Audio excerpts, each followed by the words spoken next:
Good morning guys, कसे आहात तुम्ही? आय होप तुम्ही खूप मस्त असाल, छान असाल, सुंदर असाल, सुरक्षित असाल आणि माझ्या एका नवीन व्हिडिओमध्ये तुमचं खूप खूप स्वागत आहे.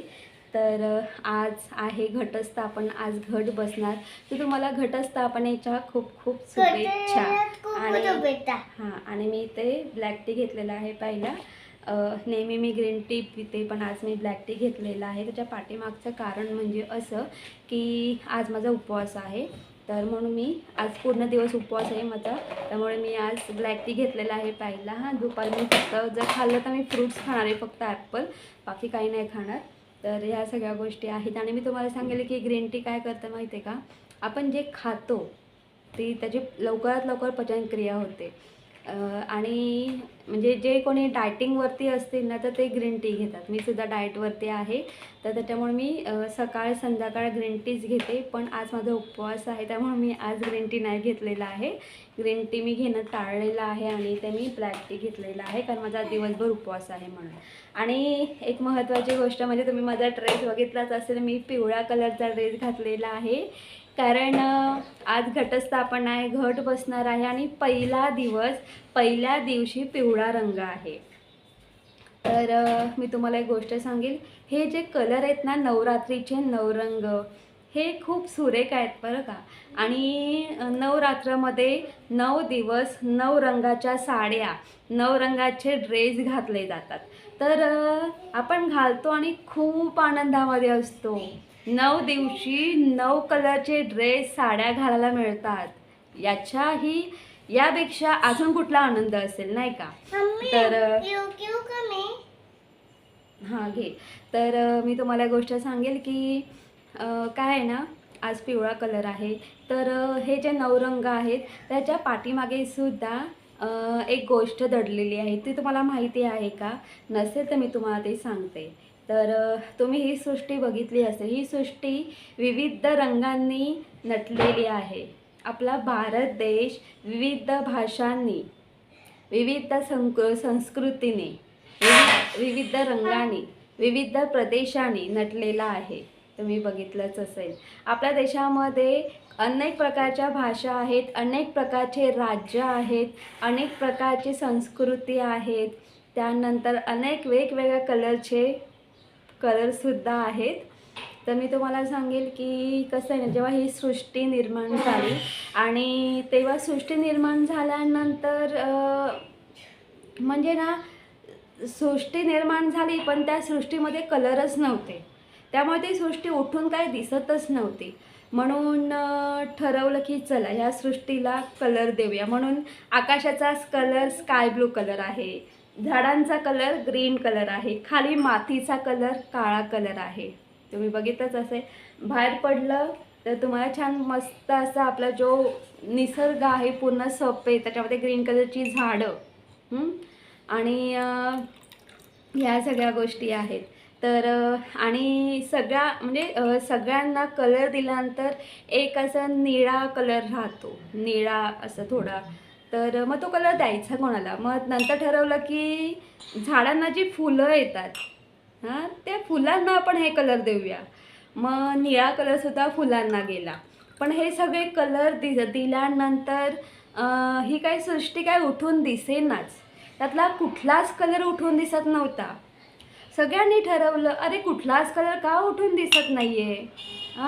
तर खूप विचार करून एक पिवळा रंग तयार झाला, पिवळा रंग तयार केला गेला. आणि हां, तर पिवळा रंग तयार केला गेला. आणि हा जो पिवळा रंग आहे ना, हा उत्साहाचा रंग मानला जातो. हा जो पिवळा रंग आहे ना, तर हा उत्साहाचा रंग मानला जातो. आता उत्साहाचा रंग कसा मानला जातो बघा, मी तुम्हाला सांगते. मी पिवळा कलर घातलेला आहे. तर पिवळ्या रंगाने निळ्या रंगाची मैत्री केली, पिवळ्या रंगाने निळ्या रंगाची मैत्री केली. कुठला कलर तयार झाला सांगा बघू? हिरवा कलर, ग्रीन कलर. तर ग्रीन कलर तयार झाला. तो ग्रीन कलर कोणाला दिला? झाडांना दिला. ओके.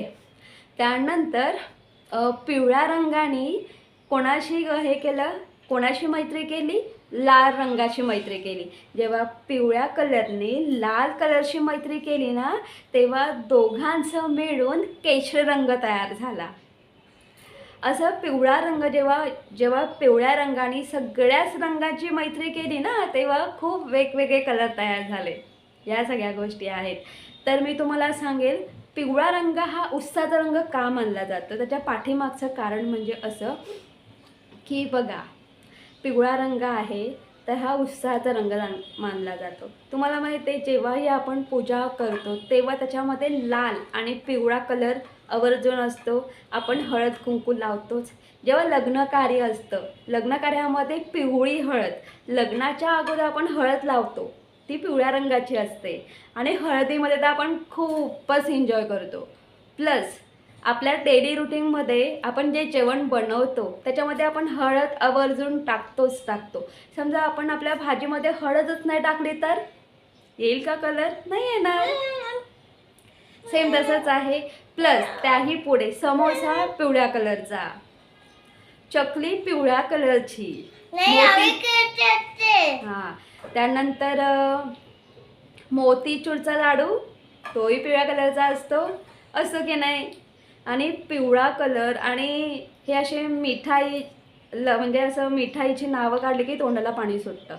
तेही झालं. अजून एक गोष्ट सांगेल. आणि मिठाई जेव्हा आपल्याकडे सण वगैरे असतात तेव्हाच आपण मिठाई खातो.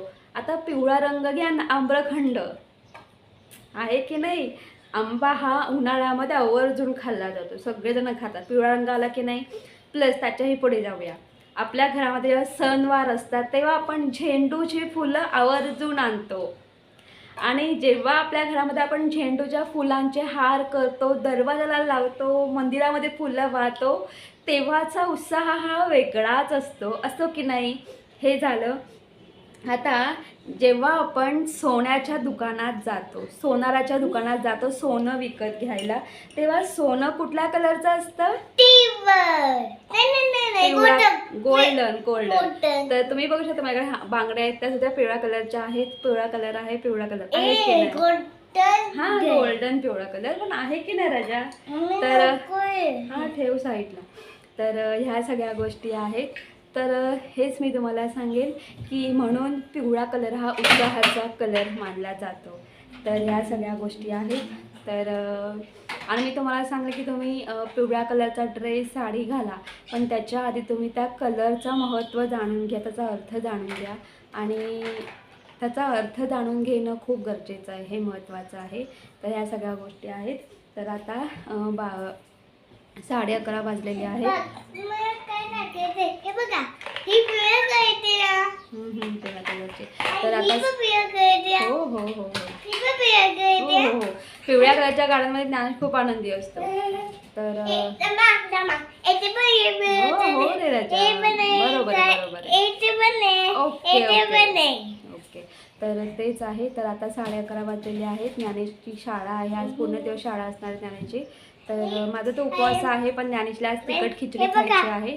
तर आता मी ज्ञानेशला पटापट तिखट खिचडी करून देते. तो टिफिनला पण घेऊन जाणार आहे आणि तो खाणार सुद्धा आहे.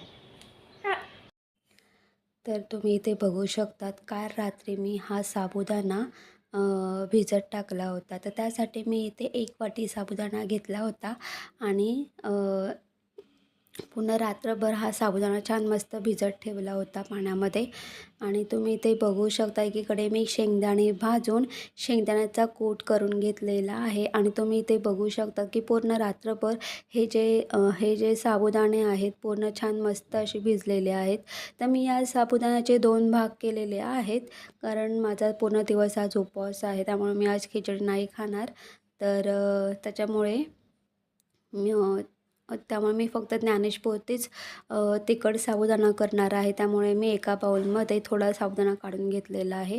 तर मी या साबुदाण्यामध्ये शेंगदाण्याचा कूट, 2 चमचे लाल तिखट, चवीनुसार मीठ ॲड केलेलं आहे. छान व्यवस्थित मिक्स करून घ्यायचं आहे. आता आपल्याला कढई घ्यायची आहे. कढईमध्ये जिरं राई ॲड करायचं आहे, त्याचबरोबर कढीपत्ता ॲड करायचा आहे. आणि कढीपत्ता ॲड करून झाल्यानंतर त्यामध्ये हा जो साबुदाणा आहे तो ॲड करायचा आहे आणि छान व्यवस्थित मिक्स करून घ्यायचा आहे. आणि व्यवस्थित मिक्स करून झाल्यानंतर आपण यावरती झाकण ठेवणार आहोत. अगदी 7 ते 8 मिनटं आपल्याला छान मस्त मंद गॅसवरती वाफ द्यायची आहे. आणि 7 ते 8 मिनटानंतर आपल्याला झाकण काढून घ्यायचं आहे. तर तुम्ही इथे बघू शकतात की तिखट साबुदाणा तयार झालेला आहे आणि असा साबुदाणा ज्ञानेशला खूप आवडतो. तर हा साबुदाणा मी आज ज्ञानेशला टिफिनलासुद्धा दिलेला आहे आणि खाण्यासाठीसुद्धा दिलेला आहे. तर आज ज्ञानेश साबुदाण्याची तिखट खिचडी खाऊन जाणार आहे आणि टिफिनलासुद्धा ज्ञानेश आज साबुदाणा खिचडीच नेणार आहे. आणि ते त्याला थोडे मी स्ट्रॉबेरी रोल दिलेले आहेत टिफिनमध्ये. तर इथे ज्ञानेशचा टिफिनसुद्धा तयार झालेला आहे. तर गुड इव्हिनिंग गाईज, कारण आता 3:30 वाजलेले आहेत. तर मी ज्ञानेशला शाळेत सोडून आलेली आहे. म्हणजे त्याची शाळा पावणे 1 वाजता असते, आम्ही 12:30 वाजता निघतो. जेव्हा मी घरी आली ज्ञानेशला शाळेत सोडून, तेव्हा कारण मी जेव्हा ज्ञानेशला शाळेत नेऊन सोडते, घरी येता येता मला 1 वाजतोच.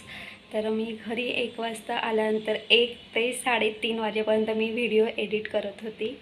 तर तेच आता मी व्हिडिओ एडिट केला, तो पोस्ट करायला टाकलेला आहे. आणि आज थोडा उशीरच झालेला आहे.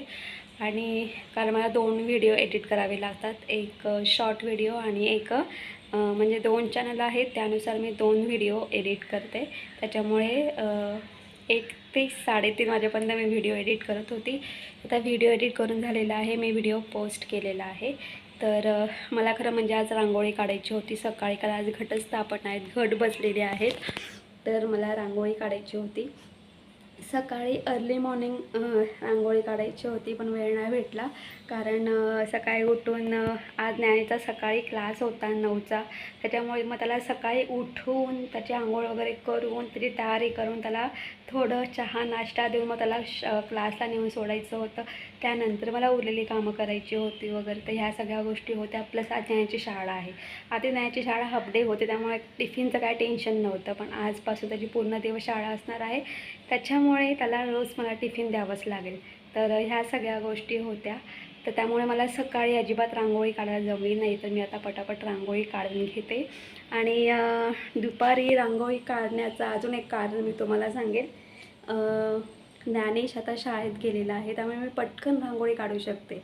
आणि ज्ञानेश जर माझ्या जोडीला असला की तोही माझ्या बाजूला रांगोळी काढत बसतो आणि तेवढा सगळा पॅसेज वेगवेगळ्या कलरच्या रांगोळींनी भरलेला असतो. शेवटी मला तो पॅसेज झाडून काढावा लागतो.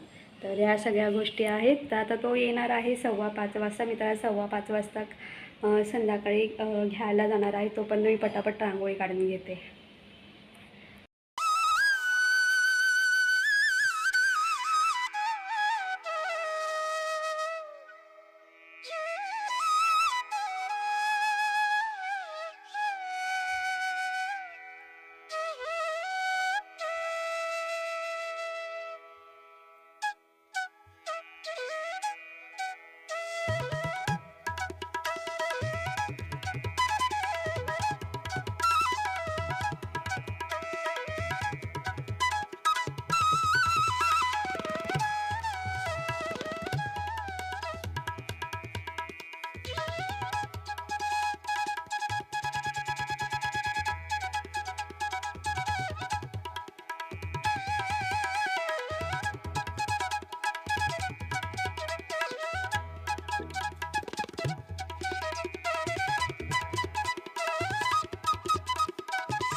तर गुड इव्हिनिंग गाईज.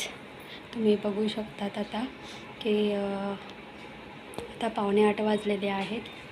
तर संध्याकाळची वेळ आहे. माझी दिवाबत्ती झालेली आहे आणि मी बाहेर जिथे रांगोळी आहे तर तिथेसुद्धा मी दिवा लावलेला आहे आणि रांगोळीमध्ये मला दिवा लावायला खूप आवडतो. इथे मी तुळशीजवळसुद्धा दिवा लावलेला आहे. आणि दुसरी गोष्ट म्हणजे अशी, तर आज मी दिवसभर उपवास केला होता. तर मी फक्त आज दिवसभरच उपवास धरणार होते, कारण मला सवय नाही आहे. पण मी नेक्स्ट टाईम पूर्ण 9 दिवस म्हणजे उठ्ठा बसता जसा उपवास धरतात तसा मी प्रयत्न करेल. म्हणजे सकाळी काहीच खायचं नाही, संध्याकाळी खिचडी किंवा फ्रूट्स वगैरे खातो तसा उपवास करेल, असं आहे. तर तुम्ही इथे बघू शकता, इथे मी काय जेवण केलेलं आहे संध्याकाळी उपवास सोडवण्यासाठी. तर इथे मी सिंपल अशा पद्धतीने जिरा राईस केलेला आहे.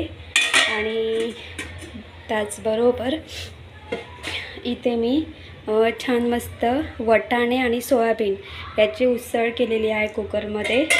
आणि इथे मी स्टीम राईस केलेला आहे. तर मी आज जिरा राईससुद्धा केला आहे, प्लस स्टीम राईससुद्धा करून घेतलेला आहे. आणि ज्ञानेशला जिरा राईस खायचं आहे म्हणून त्यासाठी जिरा राईस केला आणि मी स्टीम राईस खाणार आहे. तर आजचं हे जेवणसुद्धा मी रेडी तयार करून घेतलेलं आहे. भूक लागले. गुड इव्हिनिंग गाईज, संध्याकाळची वेळ आहे आणि आता मी आज लवकरच व्हिडिओ एंड करणार आहे. तर तुम्ही बघितलंच असेल, माझी दिवाबत्तीसुद्धा झालेली आहे. मी जेवण पण आज लवकर करून घेतलेलं आहे. तर उद्या आहे ज्ञानेशचा इंग्लिशचा पेपर, म्हणजे मॉडेल टेस्ट सुरू झालेली आहे ज्ञानेशच्या स्कूलमध्ये, शाळेमध्ये. तर उद्या इंग्लिशचा पेपर आहे. तर आता ज्ञानेशची मी आता इंग्लिशची रिव्हिजन घेणार आहे. आणि दुसरी गोष्ट म्हणजे अशी की ना, आता 8 वाजलेले आहेत, त्याच्यामुळे ना खूप असा आवाज येतो, कारण तुम्हालाही माहिती आहे 8 घट बसलेले आहेत आणि संध्याकाळी छान मस्त असा गरबा असतो. तर इथे साई चौकामध्ये गरबा आहे, कल्याणमध्ये साई चौकामध्ये गरबा आहे, प्लस हे बाजूला जे माधव संकल्प आहे इथेसुद्धा गरबा आहे. म्हणजे बाजूबाजूला ज्या छोट्या छोट्या एरिया आहेत तर तिथेसुद्धा गरबा आहे. आणि इथे आमच्या सोसायटीमध्ये मला असं वाटतं की म्हणजे शेवटचे जे 4 दिवस असतात तिथून सगळं सुरू होतं. आणि शेवटचे जे 4 दिवस असतात, नवरात्राचे जे शेवटचे 4 दिवस, तिथून आमच्या सोसायटीमध्ये गरबा खेळणं सुरू होतं. आणि त्याच्या आधी छान मस्त अशा डान्स कॉम्पिटिशन आहे, त्यानंतर मुलांसाठी स्पर्धा आहे, त्यानंतर फॅमिली फॅन्सी ड्रेस आहे. आणि शेवटी ज्या दिवशी दसरा आहे त्या दिवशी खूप छान म्हणजे बक्षीस समारंभ आहे आणि त्यानंतर गरबा आहे आणि छान छान मस्त असं टेस्टी डिनर पण आहे. तर ह्या सगळ्या गोष्टी आहेत. तर आणि आता कसं आहे ना, खूप इच्छा आहे इथे साई चौकामध्ये जावं, देवीचं म्हणजे आपलं घट बसतं आहे छान मस्त, श्रीमातेचं देवीचं दर्शन घ्यावं आणि मस्त गरबा बघावा. हो रे राजा, खूप असं वाटतं, पण नाही, कारण उद्या ज्ञानेशचा इंग्लिशचा पेपर आहे, त्याच्यामुळे अजिबात जाता येणार नाही. आपण घरीच अभ्यास करायचा राजा. हो ऐक तुझं, आणि ना ऐक तुझं ज्ञानेश सोमवारी तुझा EVSचा पेपर झाला ना की मी तुला नाही, प्रॉमिस राजा. तर ह्या सगळ्या गोष्टी आहेत. तर ज्ञानेशचं आज इंग्लिश आहे, उद्या उद्या इंग्लिश आहे, उद्या फ्रायडे आहे, उद्या इंग्लिश आहे, सॅटर्डेला मॅथमॅटिक आहे आणि सोमवारी EVS आहे. आणि तेच मग बाळा, सोमवारी EVSचा पेपर झाला की एकदा घेऊन जाईल. तर मी सुद्धा असाच विचार केला की सोमवारी मी ज्ञानेशला घेऊन जाईल. तर बघू, ह्या सगळ्या गोष्टी आहेत. तर गाईज, तुम्हाला माझा व्हिडिओ कसा वाटला ते कमेंट्स करून सांगा. जर तुम्हाला माझा व्हिडिओ आवडला असेल तर माझ्या व्हिडिओ लाईक शेअर करा. आणि माझ्या चॅनलवरती नवीन असाल तर माझा चॅनल सबस्क्राईब करायला अजिबात विसरू नका. तोपर्यंत बाय बाय, टेक केअर, तुम्ही तुमची काळजी घ्या. आणि मी तुम्हाला सांगेन की मी आज जास्त काही व्हिडिओ क्लिप नाही काढल्या. आणि दुसरी गोष्ट म्हणजे ना बोलतात ना की मलासुद्धा 9 दिवस असं उपवास धरायचा आहे. आणि बघू, तर मी पुढच्या वर्षीपासून प्रॉपर अशी तयारी करेल, कारण यावर्षी मी काहीच तयारी केली नाही, गेल्या वर्षी पण नव्हती केली. तर असं खूप मनातून वाटते की नाही, आपणसुद्धा 9 दिवस छान मस्त जसं घरगुती घट बसले जातात, तर आपण सुद्धा घरी घट बसवावे असं मनापासून खूप वाटतं. तर पण एवढंच आहे की त्यासाठी काहीही मी तयारी केलेली नाही आहे आणि एका दिवसा आपण काय तयारी करू. तर तेच. तर बघू नेक्स्ट इयरला. तर मी पुढच्या वर्षीपासून नक्की म्हणजे घरामध्ये घट बसवण्याचा प्रयत्न करेन. माझ्यासाठी तो एक छोटासा प्रयत्न असेल. तर ह्या सगळ्या गोष्टी आहे आणि खूप उत्साह येतो. जेव्हा आपण आपल्या घरी पूजापाठ करतो ना, तेव्हा खूप छान मस्त असा उत्साह असतो आणि आज पिवळा रंग आहे, तर आज उत्साह आणि पिवळा रंग हा उत्साहाचाच आहे. तसं bye bye, good night. Good night, bye. Bye, good night.